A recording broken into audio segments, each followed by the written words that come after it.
Hello and welcome back to Fair's Fair, now with different audio quality. And today we will be talking about a video by PKrussel, who did a video about Hazbin Hotel, saying it's not great, with a review. Now, I would like to review Hazbin Hotel, but I'm not going to because there's only one episode out and I can't really get a feel for a series from the first episode. So let's jump right into his review of it. Stop! Before you hit the dislike button, please watch the whole video. Please, watch the whole video. Don't tell me what to do, I'll do what I want. The intro is actually quite good, and I really like it. I'm already immersed by the time the song is done. Oh, I'm alive!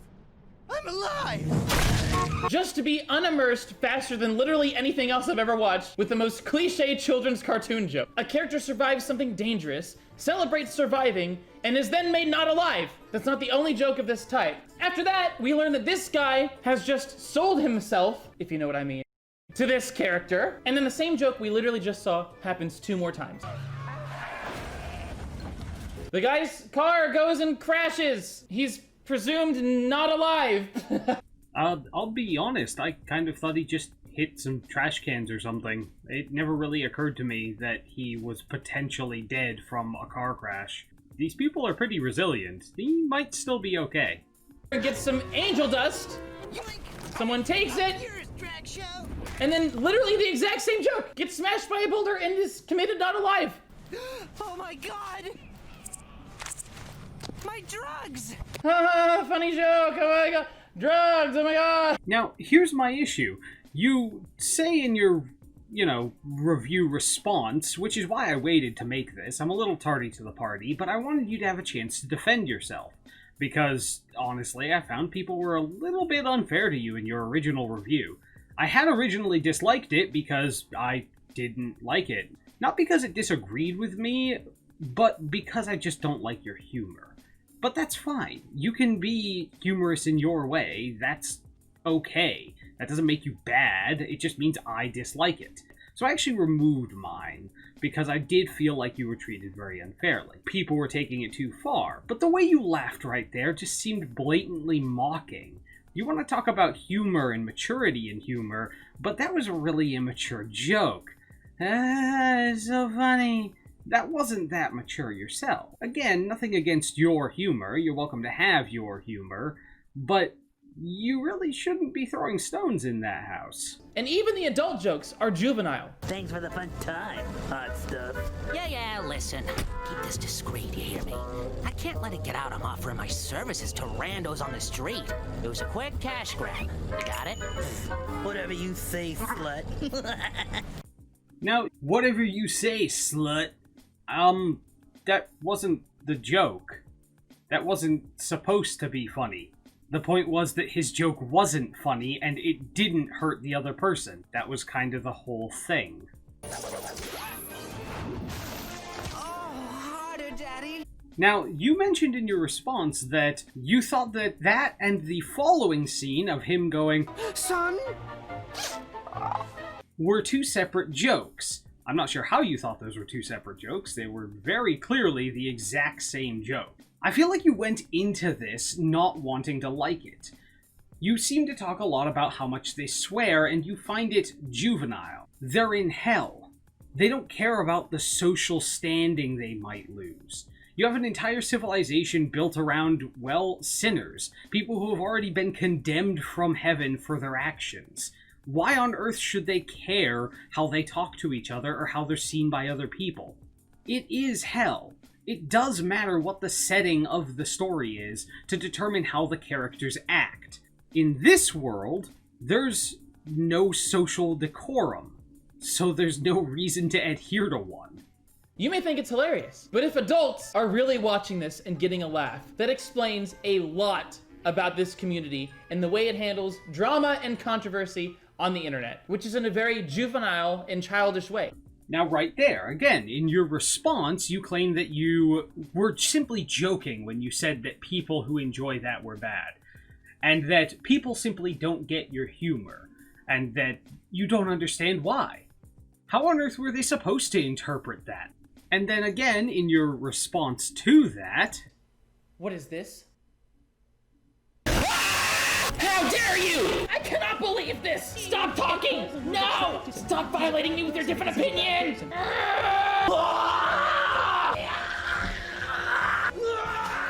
I can't take it. He keeps violating me with his different opinion. Why won't he just shut up? Why won't he just stop? I don't like this opinion. No. So yeah, I post. Now, I don't like that kind of humor. I found it loud and immature. But I wouldn't suggest that you yourself are immature. And in your response, you say that there's no such thing as an objective review and that everything in it is your opinion. But then again, I don't understand why you'd be upset if their opinion is that your opinion is shit. So, I mean, what's your issue? Same thing. But then we come around to something like this. The reaction you had. It wasn't that of someone who believes them not to be immature. You were clearly calling them immature again. You did mean it. At least it certainly appeared to. But let's get on to the major issue I have with your response. And granted, you don't have to care about my issue. It's my issue, not yours. I watch it and I say what I thought about it. That's literally what I did. That's what the whole point of a review is. It is your opinion on what you thought of whatever media that you just consumed. That's what I did here. I actually object to that. There is actually such a thing as objectively poorly written content. There is something that can be said for someone simply saying that something was bad. You say it's all your opinion, and therefore none of it holds any major weight. And while it's true that there is a certain amount of opinion in whether something is good or bad, at some point there's enough wrong with something that you can very much call it objectively bad. Inconsistent characters, world, plot, and logic make for bad writing, every bit as much as consistent characters, consistent world, and a consistent plot make for good writing. The interplay between them and the logical progression of the plot will affect whether or not the writing is good. If your plot needs a character or a world set piece or the world itself to intervene, then your writing is bad because your plot can't progress on its own. Your plot needs to be reworked because it can't move forward. None of these characters or settings or worlds seem to be designed to push the plot forward because it wasn't able to move on its own. But then again, it's the first episode, so there's plenty of ways it could fuck up from here. As for the cliches, yeah, I know there's a few of them in there. But I'm okay with them leaning on a few cliches to get their feet underneath them, so long as the rest of the show doesn't require cliches at every turn for it to keep going. I assume they will lean more on the plot and more on the characters as they get developed. But from here, we only have the first episode, so I don't really know if it's going to be good. To the jokes. It feels like VivziePop, or whoever wrote this, had the goal of squeezing as many bad words and inappropriate concepts in as possible, without taking the time to write it out in a more tactful and more adult way. It reminds me a lot of 13-year-olds when they learn what is for the first time, and the jokes they make about it. That's the level of adult humor in Hazbin Hotel. Well, okay, that's one way to look at it. But then again, fitting in a whole bunch of adult words isn't necessarily humor. Every time they say the word fuck, they're not trying to be funny. I don't understand why you would think that's their goal. The word fuck is not a joke. It's just a swear. The fact that they swear a lot isn't a part of the humor, it's a part of their character. You mention later that this is just how people in hell talk, and you don't find that to be a decent excuse. I find that to be a perfect excuse. This is a world of bad people. If you're upset that bad people have a tendency to swear a lot, then I'm sorry. Have you taken a look at the contrast with, our main character, Charlie? Did she swear? See, funny enough, she was born into hell, but has taken painstaking effort not to develop the habits that they have. Her and Vaggy's disassociation from their world. How they're not quite part of it because they act, well, more refined. Refined in a way that they actually seem to care about how people see them and whether or not they're being good people to other people. A spaceship-type vehicle is shown destroying the city. We're taken inside the ship and introduced to this way overacted voice acting mess. The power of my machines are unmatched! No other demon can compare to the likes of I. Whoever did the voice acting for this character overacted the lines so much to the point where it's, for lack of a better word, cringy and frankly painful to watch and listen to. Well, I mean, there's plenty of better words. You could have said annoying. You could have said repetitive. He is kind of repetitive in his words and his dialogue. It's all very arrogant. The voice actor didn't go beyond the scope of the character in how they acted him. I'd say they acted him exactly how the character should have been acted. Overly confident, overly arrogant, he's very Team Rocket in his self-assurance. Someone who is constantly shielding how unaccomplished he is with overwhelming arrogance. Who constantly tries to shelter who he is, which is rather pathetic overall, by overcompensating with all of his egg boys, those tiny little egg things all around him. They constantly talk about how great he is, about how wonderful he is. This man has a self-confidence issue the size of the Grand Canyon, and he is trying to compensate that with every last fiber of his being. How he talks, how he moves, how he builds his creations, and the people he chooses to surround himself with, like his inbred egg boys. It's entirely designed to show he is a mess of insecurity, overcompensating in every feasible way in a horrifically theatric fashion. Like if you decided to put on an obscenely loud siren and red lights and loud obnoxious noises while filtering your audio and yelling about what you think people are acting like. Oh. Side note, but if you're someone who invalidates my entire review just because I called something cringy, then you're a dumbass. Yeah, no, I'll actually hand that one. Just because someone said something made them cringe, or called something cringy, doesn't mean that they're wrong. But then again, their argument that something is cringy and therefore bad is also wrong. Pick up a copy of Logically Fallacious, and you'll learn that that's not an argument for anything. After some time, we're introduced to yet another new character who breaks through the glass. Yet another new character, almost like it's the first episode or something, and they have to introduce some of the reoccurring characters there. Shall we take a look at all the characters introduced in the first episode of Avatar: The Last Airbender? Lord knows no one's going to call the writing on that show shit, because it was really well written. The first episode is there to introduce characters and themes.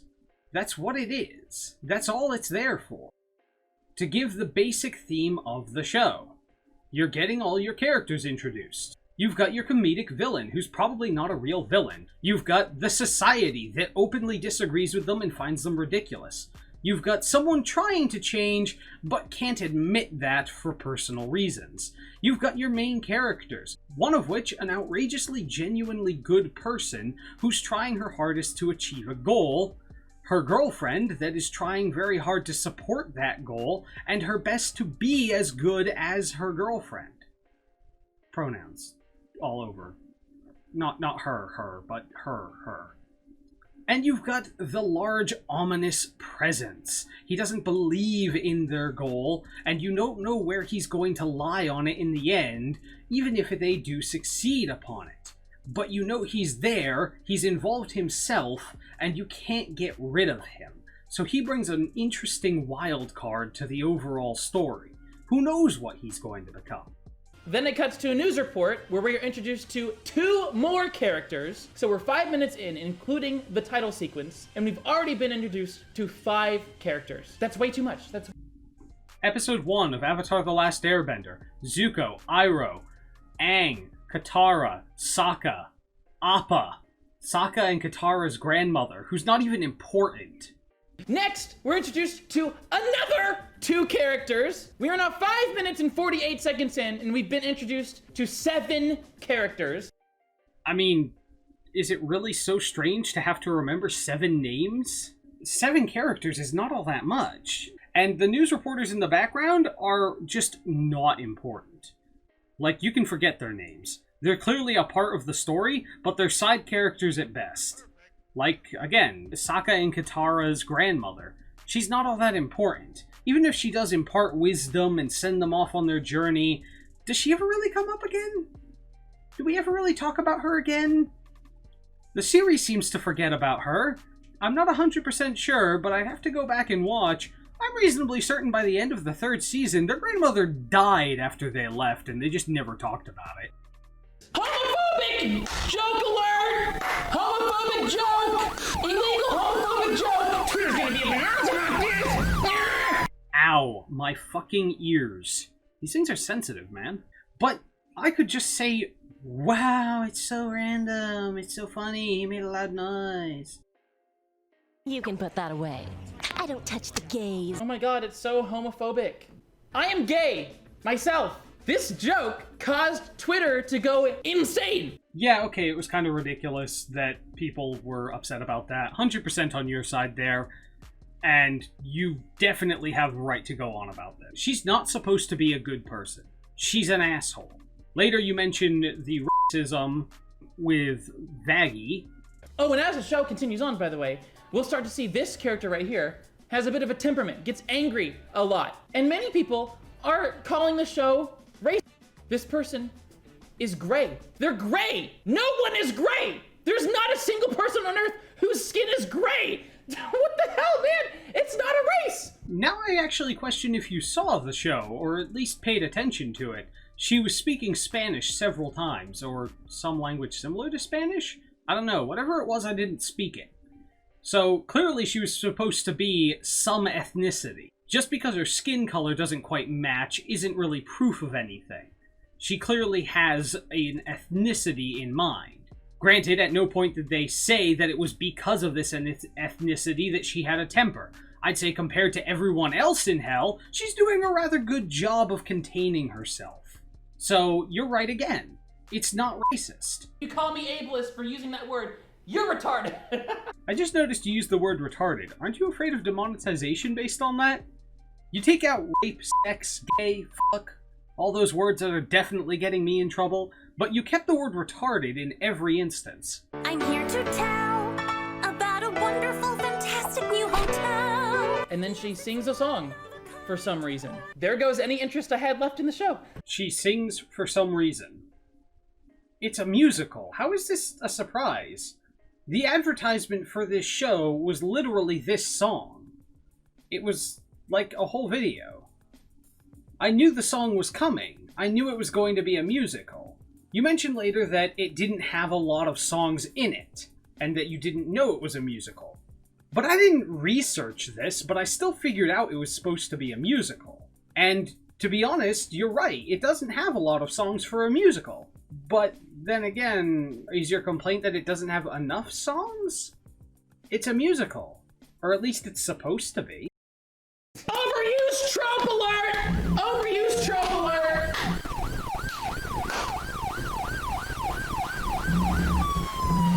She sings and Ow!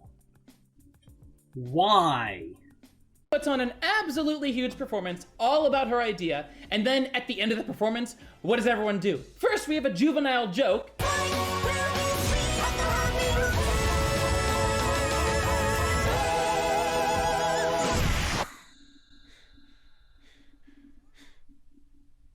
Wow. That was shit. And then everyone starts laughing. Literally one of the most overused tropes in video history, whether it's films, TV shows, etc. A character explains a grand plan or ambition they have, or a character puts on a huge performance. Here it's a combination of the two, and at the end everyone laughs at them. The concept of the show is great so far. The idea of a civilization in hell and someone creating a hotel to rehabilitate people out of it is a really interesting concept that has a lot of potential. But with all the overused tropes and themes, Hell is an overused trope and theme. And you say you love the idea of something based in hell, but the consequences of something based in an open and free hell seems to be an issue for you. People will be crass. They will be monumentally crass compared to how they'd be anywhere else.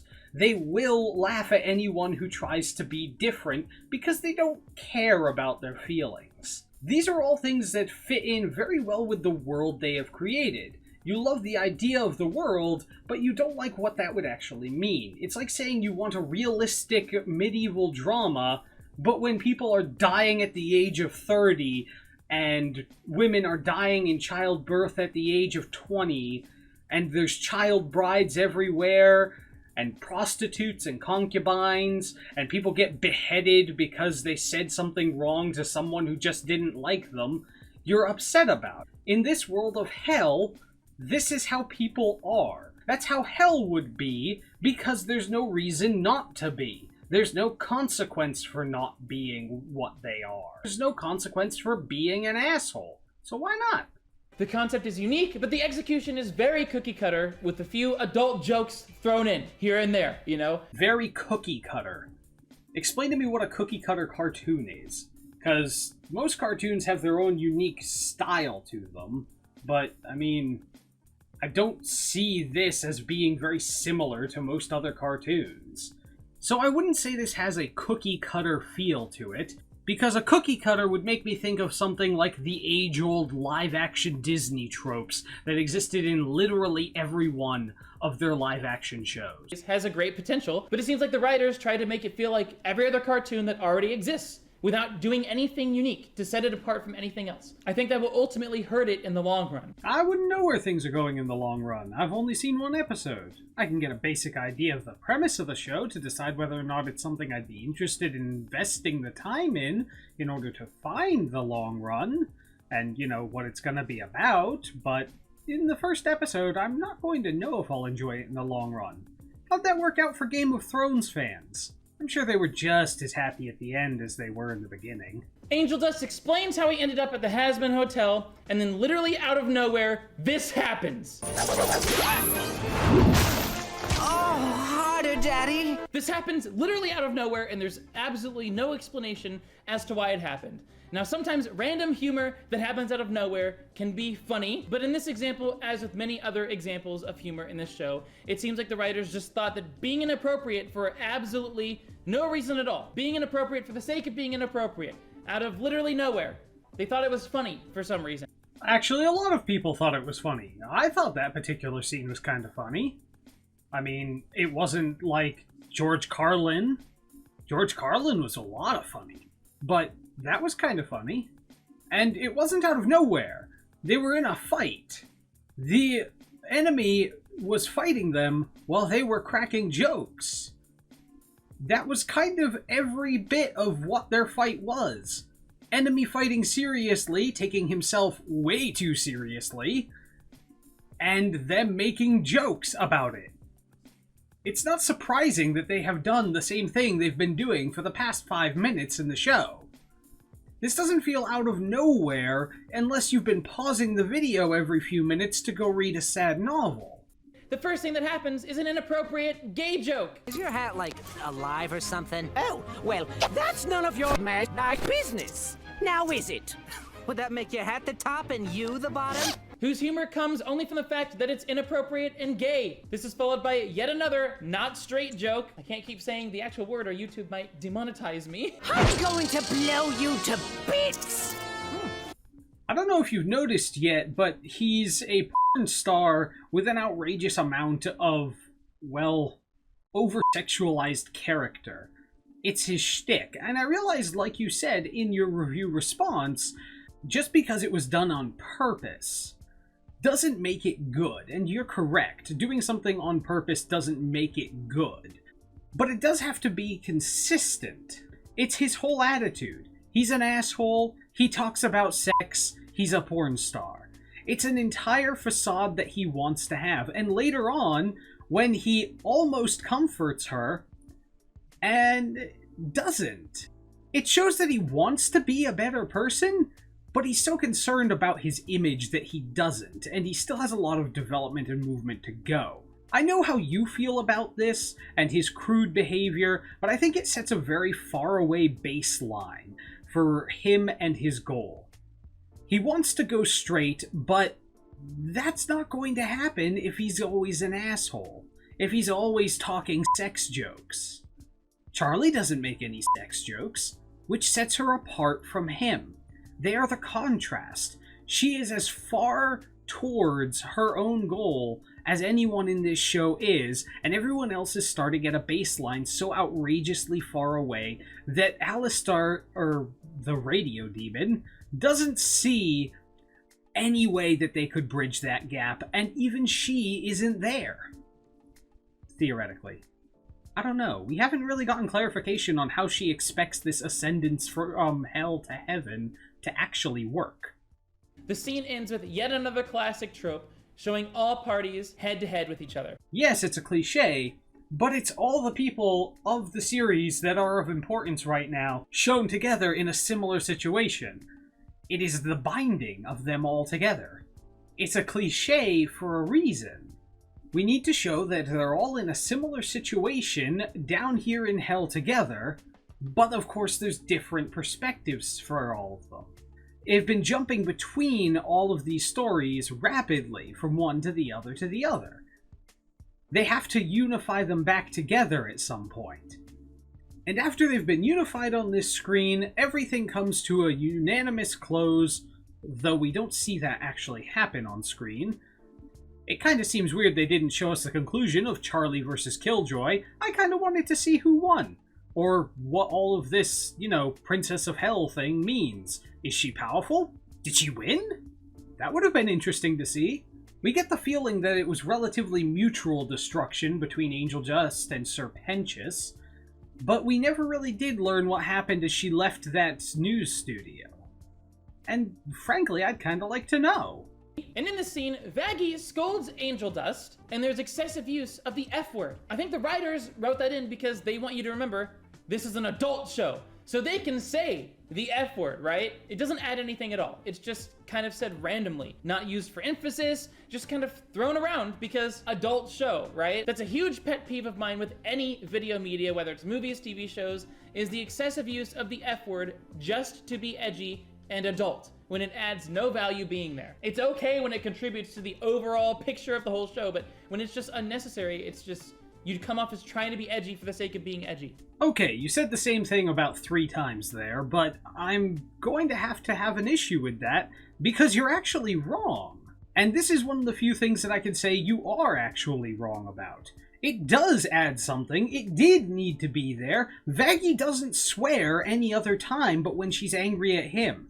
She's shown to have a temper, and in that moment of anger, she swore a whole bunch. She's angry. She tries her best to hold her tongue and not be like the rest of society when she's with Charlie, but in that instance, it emphasized how angry she was. She didn't care about whether or not she was swearing, about whether or not she was being violent, or whether or not she looked pure and good as Charlie was trying to make people.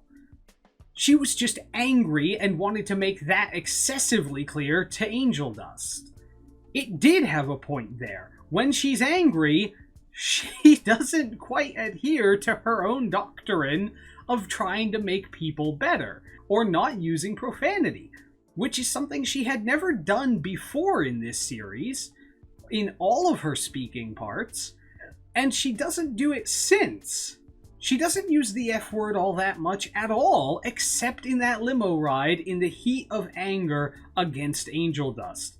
It very much is there for emphasis, and they use it perfectly for it.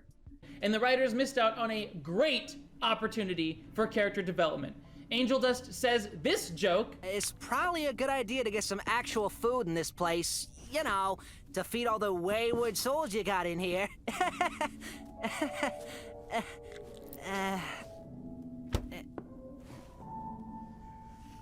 right here, where he pauses and walks away. What if he kept walking towards Charlie to comfort her?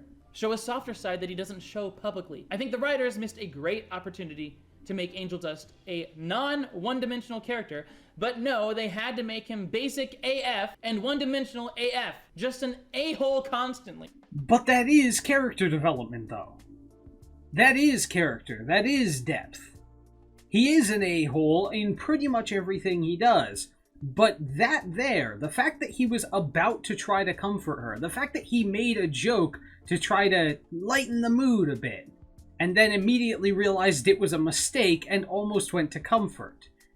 It would be a rather jarringly fast character development if he immediately decided he was going to be a good person and change the way he tried to comfort her halfway through. Instead, he stayed true to the character arc he was on, and just decided it didn't work, best to just walk away. If he had decided to just walk over there and be super supportive, or work towards that character development you want, it would be inconsistent with who he has been. Why now would he all of a sudden have such strong, caring instincts? Or be that much better at comforting her than his first attempt using humor to cover up the pain, which is kind of a thing for his character. That was a dimension to that character that we hadn't seen all that well. If he was truly there just for some free room and board, why would he care if he had hurt someone's feelings? Why would he show any kind of empathy? He'd never shown empathy towards anyone else, but this person who is a good person, this demon who does believe in him, who does want better things, has shown him compassion, and he felt bad that what he had done caused an issue. If they had just decided to go through with it there, that would be more along the lines of like a 3-episode series. Short and very fast character progression, which you have to have in a short series. That or have very little progression and just emphasize it a lot. That was overall possibly one of the better ways they could have handled adding a dimension to him. He's clearly not a one-dimensional asshole if he bothered to try to cheer her up with a joke, and then felt bad that it didn't work. If he was a one-dimensional asshole, neither of those things would have happened. There's a knock at the door of the hotel, and when the door is opened, we are introduced to yet another new character. This one has a weird radio voice for some reason. Alistair, pleasure to be meeting you, sweetheart. Quite a pleasure. Excuse my sudden visit, but I saw your fiasco on the picture show. He is a radio host, but it is an interesting idea, but honestly, after a few lines, it's just annoying to listen to. It's more difficult to understand what he's saying with that effect on than anyone else, especially with the pretty loud background music that's playing. Alright, you don't have to like his voice. It does make sense that he has that voice. He's the radio demon. He's a radio host. You admit that yourself. But as for harder to understand, I'm not so sure I agree there. Again, it feels like you were looking for issues with it because you knew it wasn't something you'd enjoy. I had more issues understanding Gollum and Schmeagol, but I understood them just fine. Didn't miss any phrases. And I certainly didn't miss any phrases from Alistar. Guy and how he's actually an evil person who shouldn't be trusted. Just shut the fuck up. I don't know if he was ever specifically stated as greater evil than anyone else. I think it's pretty well understood that most people are evil. Things are said between characters for a while, and then literally, unprovoked, out of nowhere, this happens. And what can you do, my effeminate fellow? I can suck your dick. Ha! No. For some reason, people on Twitter found this to be hilarious. It's not funny. This is the epitome of trying too hard to be funny, literally. Just more 12-year-old level dirty humor that happens out of nowhere. Is the randomness supposed to make it funny? Does random equal funny? Apparently people think that this joke is also... Someone posted this clip on Twitter, and then of course you had people quote retweet it, saying stuff like, "See, it's funny, cause he's and all think like this. See how funny we are and not stuck in 2015? Please laugh at us." You are correct. They didn't understand the joke. My effeminate fellow? I can suck your dick. Ha! No. He responded, "I could suck your dick," because that's the thing he would say. He wouldn't be serious meeting this dude. He's not interested in him or his politics, and he's never given any amount of respect to anyone he's talked to, outside of, maybe Charlie a little bit. Again, the joke was not the dirty humor by Angel Dust, it was the response of Alistar. It was the fact that he was thrown off for a second, but then immediately regripped. And it's not supposed to be an incredibly hilarious joke. It's not supposed to knock you on your feet laughing. There are levels to jokes. This isn't supposed to be the high comedy section of the show. I wouldn't even consider this a necessarily comedy show. It seems to have some really heavy issues having to do with Charlie and her family, her dreams, and definitely her relationship with her parents. So I wouldn't consider this a comedy show. But yeah, Angel Dust is a crazy person who's obsessed with adult activity. It is a stereotype of the people, right? But you're also completely ignoring these two, who are a healthy relationship. They both care about each other so much, and they're both women. It's like, it's so dumb. It's so dumb. Angel Dust is a bad person. That's why he's in hell, dude. That's the whole point. Being a person who's attracted to the same gender is not what makes him a bad person. Wait, so you do get the joke. He's a bad person who's incredibly sexual in nature, and it's not homophobic because of that, But it's a problem when he, consistent with his character, says something about that to someone he shows no respect to. You do get the joke, and it makes sense in context for it to be there, so I don't understand how it's random. Because if we go to the actual video, look at the like to dislike ratio. It's overwhelmingly positive. That ratio is insane. It is, and the vast majority of them do appear to be adult fans. I do hope you're not interpreting what I'm doing as heaping with the horde. I disagree with you for completely different reasons. And I do hope you don't take this as some kind of personal insult or you don't have taste kind of BS. It's not. I do have a lot of sympathy for you, and I don't believe that this video should be used as just another throw-at-you insult. That's not what it's here for. That's not what I made it for. And I think you're a perfectly reasonable individual, just a bit opinionated on this. I feel as though you went into it not believing you'd enjoy it, and you enjoy content that's a bit less, well, sweary. And that's fine. That's just your thing. But it did mean you went in expecting not to enjoy it, and that did color your opinion a bit. If you had just said Hazbin Hotel review, and your opinion of it at the end was, it's not that great, you likely would have gotten nowhere near the amount of hate that you did. It's the way you've worded your opinion as though it's some kind of objective fact that has led to all of this. Granted, I don't think that that's what you intended, for sure. I can't imagine anyone would intend for that kind of hate. After all, I'm making a video like this that could potentially argue you a vastly more successful YouTuber than myself. Could you imagine the sheer difference in our subscriber count? TV guy then summons some hotel staff from somewhere. The first girl he summons cleans everything, and then the second guy says the F word about 30 times because, remember, we are watching an adult show, and we must not... Yeah, this dude, who I later did actually remember had a name, yeah, he does swear quite a lot. He's an alcoholic with a gambling problem who got sent to hell and has no more reason to actually stop any of his vices, has sworn quite a lot. Especially now that he's been summoned and probably blackmailed by an incredibly powerful demon who will do God knows what to him if he refuses. I can't imagine why he'd be upset with it. Again, you're right, done on purpose does not necessarily mean it's good, but done in a way because it makes sense that way means that it was done for a good reason. You'd have to find some other reason why it's not good. There's no reason for us to believe this person wouldn't be swearing up a storm. You just don't seem to like things that swear a lot. But these people exist, and this guy, in whether he's in hell or not, would definitely be one of those people. You have a dream. You wish to tell. Then there's another song, for some reason. It's almost like an incredibly powerful manipulative demon is trying to use something he knows that she enjoys and likes to convey ideas through in order to get her to agree to let him stay. Can't imagine why he would be singing. Also, again, it is a musical. But even better than a musical, it makes sense for him to be singing. I'm not sure why she thought the leap to a song was the appropriate thing to do at that particular juncture, but for him, this is absolutely the time to start a song about how he intends to help them. That would be perfect for what he's trying to do. Also, side note, to an absolutely beautiful visual point that they did earlier.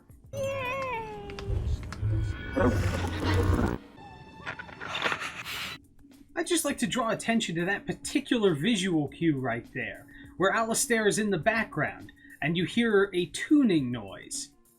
When he hears her talking about working towards redemption, he tunes in. I just thought that was a rather clever bit to add in there. It was very subtle, yet it added to it.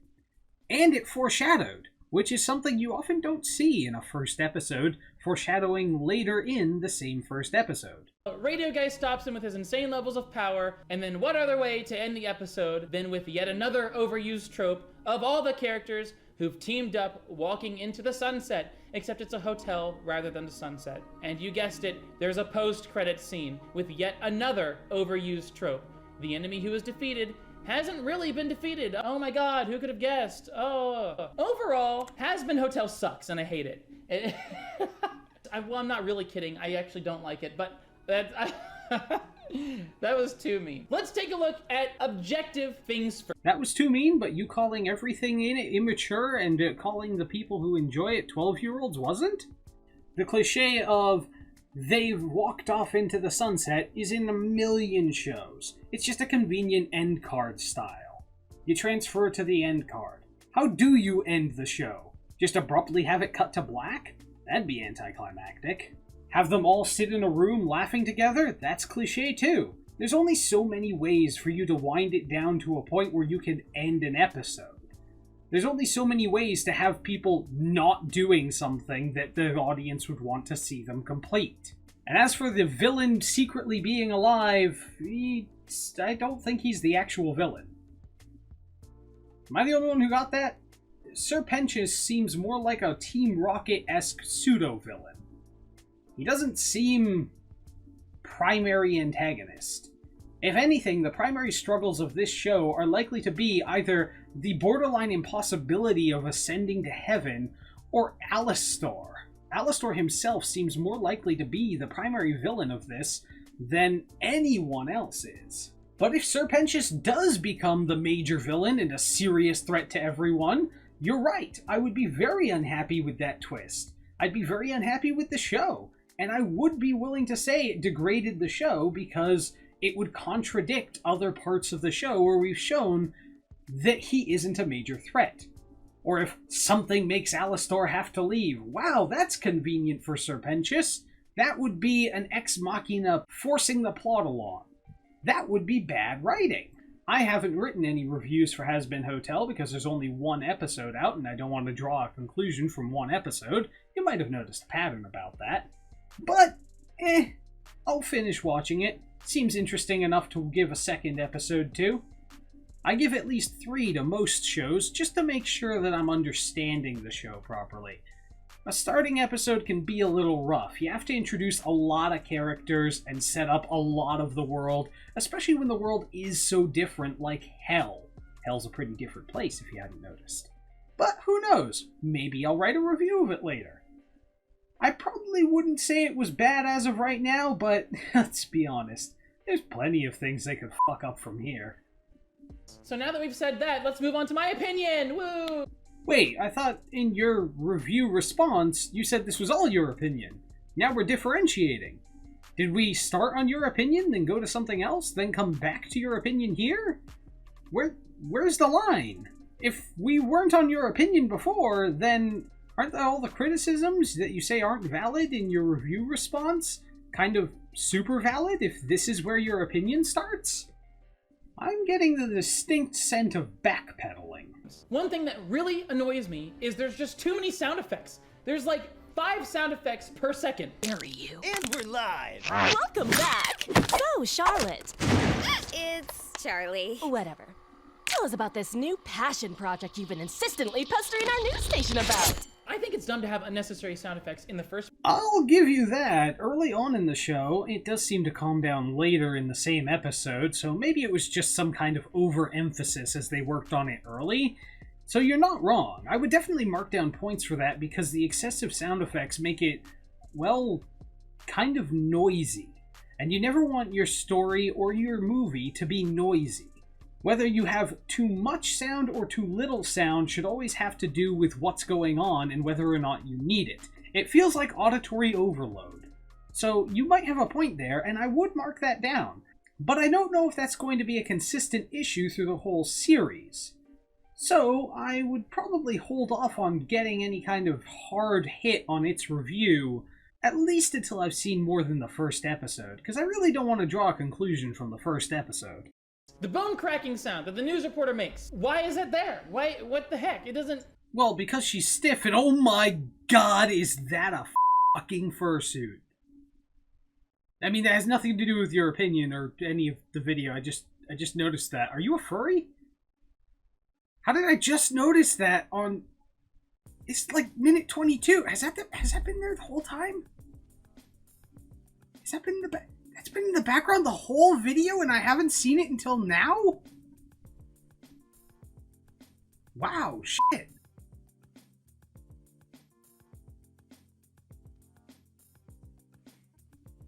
Yeah, no, that's been there the whole video and I haven't seen it. Damn. I mean, I'm not going to judge you based on being a furry. I certainly won't judge your video based on it. It's just weird that I hadn't seen that back there until now. Tone it down with the sound effects, my god. Yes, please. Just a little. At least from what the early episode was. So to sum it all up, if this were made as a children's cartoon and there was no adult humor, or if the adult humor was on the level of like what's in SpongeBob, right? Then this would be a great children's cartoon because it has the same energy as a children's cartoon. It has the same type of humor as a children's cartoon. Very face value, easy for kids to understand, so on and so forth. The humor in a children's cartoon is very simplistic and generally random equals funny. The actual definition of random equals funny, not the one you've been using. Like Patrick stomping on a campfire underwater and it randomly starting back up, or him having said, "How can there be a campfire underwater?" and it then going out because physics now apply because he was looking at it. That's random. Humor that's very basic, but most 12-year-olds don't understand Family Guy because Family Guy relies on references, it relies on innuendos. Most 12-year-olds just won't understand it, right? My creator very much watched Family Guy at the age of 12. It's not much to understand, and I would argue it's less complex than Hazbin Hotel. The characters are outrageously one-dimensional, and their extra dimensions seem to change and disappear depending on whether or not they think it would be more funny for it not to be there. The characters are wildly inconsistent in their actions and beliefs. I wouldn't consider it to be good entertainment, or indeed even funny. Meanwhile, Hazbin Hotel is not a comedy show per se, and does have an overarching plot. It's not under obligation to make me laugh really hard all the time. If I wanted to watch something that was designed to make me laugh, I'd watch a comedy routine. If I wanted to watch a show that was supposed to make me laugh, I'd watch a comedy show. This isn't supposed to be that.